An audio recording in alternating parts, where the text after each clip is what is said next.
ನಮಸ್ತೆ ಗೆಳೆಯರೇ, ಶ್ರೀರಂಗ ಮೀಡಿಯಾಗೆ ಸ್ವಾಗತ ಸುಸ್ವಾಗತ. ಇಂದಿನ ಸಂಚಿಕೆಯಲ್ಲಿ ನಾವು ಮನೆಯ ವಾಸ್ತುವಿನ ಬಗ್ಗೆ ಹಲವಾರು ಉಪಯುಕ್ತ ಮಾಹಿತಿಗಳನ್ನು ತಿಳಿದುಕೊಳ್ಳೋಣ. ದಯಮಾಡಿ ಮೊದಲಿಗೆ ಈ ವಿಡಿಯೋವನ್ನು ನೋಡ್ತಾ ಇದ್ದರೆ ಸಬ್ಸ್ಕ್ರೈಬ್ ಮಾಡ್ಕೊಳ್ಳಿ, ಬೆಲ್ಲೈಕನ್ನು ಒತ್ತಿ. ನಾವೆಲ್ಲರೂ ಕೂಡ ಮಾನವನು, ಮನುಷ್ಯನು, ಪ್ರಾಣಿಗಳು, ಪಕ್ಷಿಗಳು ಎಲ್ಲರೂ ಕೂಡ ತನ್ನದೇ ಆದಂತಹ ಒಂದು ಸ್ವಂತ ಮನೆಯನ್ನು ಕಟ್ಟಿಕೊಳ್ಳಬೇಕು ಅಂತೇಳಿ ಎಲ್ಲರಿಗೂ ಕೂಡ ಆಸೆ ಆಕಾಂಕ್ಷೆಗಳು ಇದ್ದೇ ಇರುತ್ತವೆ. ಅದೇ ರೀತಿಯಾಗಿ ಪಕ್ಷಿಗಳು ಕೂಡ ಹಲವಾರು ತಿಂಗಳುಗಳ ಕಾಲ ಕಷ್ಟಪಟ್ಟು ತನ್ನ ಮನೆಯನ್ನು ಕಟ್ಟಿಕೊಳ್ತವೆ. ಆದರೆ ಇಲ್ಲಿ ಒಂದು ವಿಪರ್ಯಾಸ ಏನು ಎಂದರೆ, ಅದು ಪ್ರಕೃತಿ ನಿಮಿತ್ತವಾಗಿ ಆ ಮನೆಯನ್ನು ಅವು ನಿರ್ಮಾಣವನ್ನು ಮಾಡ್ತವೆ. ಅದರ ಹೆಸರಿಗೆ ಯಾವುದೇ ವಿಧವಾದಂತಹ ಮನೆಯ ಜಾಗ ಆಗಿರ್ಬೋದು, ಸೈಟ್ ಆಗಿರ್ಬೋದು, ಯಾವುದೂ ಕೂಡ ಇರುವುದಿಲ್ಲ. ಅದು ಎಲ್ಲಿಯವರೆಗೆ ಇರುತ್ತದೆಯೋ ಅಲ್ಲಿಯವರೆಗೆ ಅದರದೇ ಮನೆ.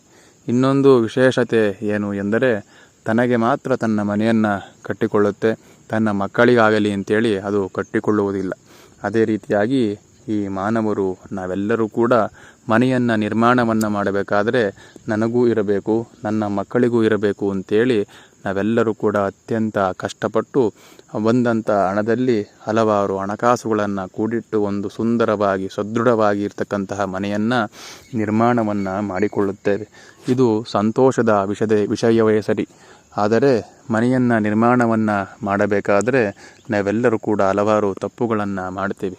ಏನು ಎಂದರೆ, ಮನೆಯೆಲ್ಲವೂ ಕೂಡ ನಿರ್ಮಾಣವಾದ ಮೇಲೆ ಮನಸ್ಸಿನಲ್ಲಿ ಯಾವುದೋ ಒಂದು ಚಿಂತೆ, ಆನಂತರ ಎಷ್ಟೇ ದುಡಿದ್ರೂ ಕೂಡ ಮನೆಯಲ್ಲಿ ದುಡ್ಡು ಉಳಿಯುವುದಿಲ್ಲ, ಪ್ರತಿನಿತ್ಯವೂ ಕೂಡ ಗಲಾಟೆಯೇ, ಈ ರೀತಿಯಾಗಿ ಹಲವಾರು ಅನಾನುಕೂಲತೆಗಳನ್ನು ನಾವು ಆ ಮನೆಯಲ್ಲಿ ಕಾಣ್ತೇವೆ.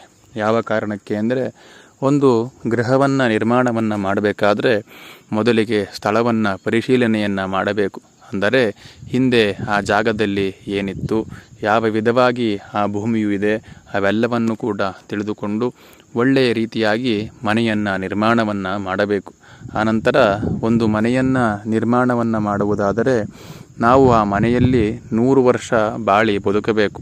ಆದರೆ ನಾವು ನುರಿತ ಜ್ಯೋತಿಷ್ಯಗಳಿಂದ ಆ ವಾಸ್ತುವಿನ ಬಗ್ಗೆ ಎಲ್ಲವನ್ನು ಕೂಡ ವಿವರವಾಗಿ ತಿಳಿದುಕೊಂಡು ಆ ಗೃಹವನ್ನು ನಿರ್ಮಾಣವನ್ನು ಮಾಡಬೇಕು. ನಾವೆಲ್ಲರೂ ಕೂಡ ಬೇರೆ ಯಾರೋ ಹೇಳಿದ್ದು ಒಂದು ಮಾತನ್ನು ಕೇಳಿ 10 ನಿಮಿಷವೂ ಕೂಡ ಆ ಜ್ಯೋತಿಷ್ಯಗಳಿಗೆ ಸಮಯವನ್ನು ಕೊಡದೆ ನಾವು ಮನೆಯನ್ನು ನಿರ್ಮಾಣವನ್ನು ಮಾಡ್ತೀವಿ. ಪುನಃ ಮನೆಯನ್ನು ನಿರ್ಮಾಣವನ್ನು ಮಾಡಿ ತೊಂದರೆಯಾದಂತಹ ಸಂದರ್ಭದಲ್ಲಿ ಅದೇ ಜ್ಯೋತಿಷ್ಯಗಳ ಹತ್ರ ಹೋಗಿ ನಾವು ಪರಿಹಾರವನ್ನು ಮಾಡಿ ಎಂದರೆ ಅವರು ಯಾವ ರೀತಿಯಾಗಿ ಪರಿಹಾರವನ್ನು ಮಾಡುತ್ತಾರೆ? ಅದಕ್ಕೋಸ್ಕರ ಸ್ವಲ್ಪ ಸಮಯಗಳ ಕಾಲವನ್ನು ಕೊಟ್ಟು ನಾವು ಗೃಹವನ್ನು ನಿರ್ಮಾಣವನ್ನು ಮಾಡಬೇಕು. ಆದರೆ ಇಲ್ಲಿ ಒಂದು ವಿಶೇಷತೆ ಏನು ಎಂದರೆ, ವಾಸ್ತುಶಾಸ್ತ್ರವು ಇರುವುದು ಮನೆಗಳನ್ನು ನಿರ್ಮಾಣವನ್ನು ಮಾಡುವುದಕ್ಕೆ.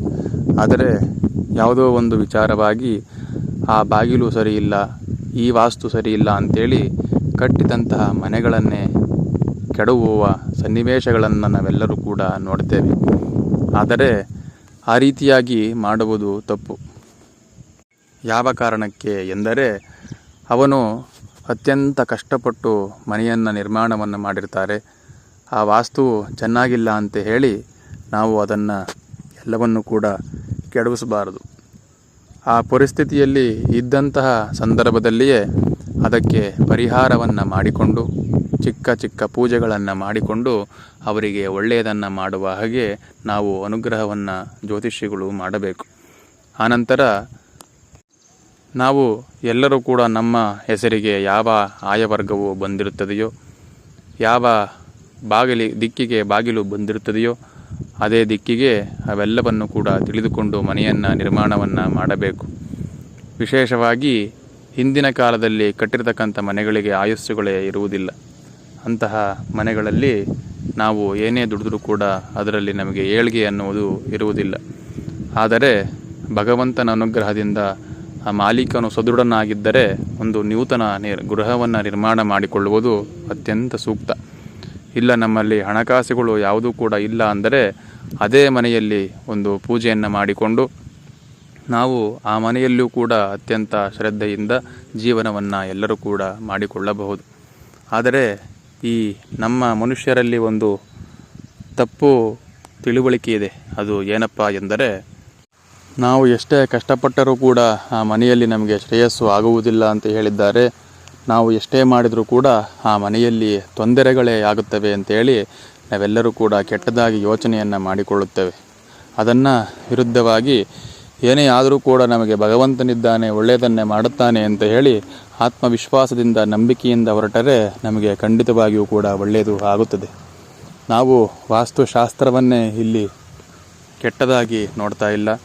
ವಾಸ್ತು ಇರಬೇಕು, ಆದರೆ ಅದು ಅತಿಯಾಗಿ ಇರಬಾರದು. ಅತಿಯಾದರೆ ಅಮೃತವೂ ಕೂಡ ವಿಷವಾಗುತ್ತದೆ. ಆದ್ದರಿಂದ ಎಲ್ಲರೂ ಕೂಡ ವಾಸ್ತುವಿನ ಬಗ್ಗೆ ತಿಳಿದುಕೊಂಡು ಮನೆಯನ್ನು ಕಟ್ಟಿ ಎಲ್ಲರೂ ಕೂಡ ಸುಂದರವಾದ ಜೀವನವನ್ನು ನಡೆಸೋಣ ಅಂತ ಹೇಳಿ ಈ ಸಂಚಿಕೆಯನ್ನು ಇಲ್ಲಿಗೆ ಮುಗಿಸ್ತಾ ಇದ್ದೇವೆ. ಮುಂದಿನ ವಿಚಾರವಾಗಿ ಮುಂದಿನ ಸಂಚಿಕೆಯಲ್ಲಿ ಭೇಟಿಯಾಗೋಣ. ಅಲ್ಲಿಯವರೆಗೆ ಧನ್ಯವಾದಗಳು.